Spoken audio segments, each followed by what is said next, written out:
matsala baban yunwa yake yanzu a za wallahi ba ku tafi a ko ta kila 200 a nan kaman sai za mu samu manci su mana kai a garin Kaduna an gaya ma 200 za ta ishe ka kai abinci mu yanzu sai mu nemi yaro mu aike shi wala ba za ta isa ba a za ta isa wannan baba ya wani to yaran ma ka ba su kuɗin yanzu kai dan guduwa Musa zo dan su ubanka yawa zo kai zo a san da za a yi idan baka siyo mana da Allah abin nan taba to ba muke ji dan kashe mana kuɗin nan a shirin za ka kawo a bashi na za ta isa kanka da mu kan ya gudu ba zai gudu ba kai kashe mana ita kawai za ka yi ya kashe duka yawwa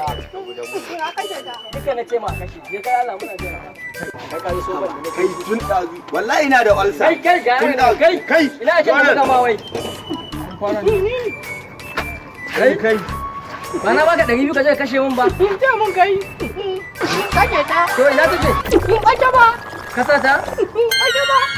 mu danna kan yaran na kai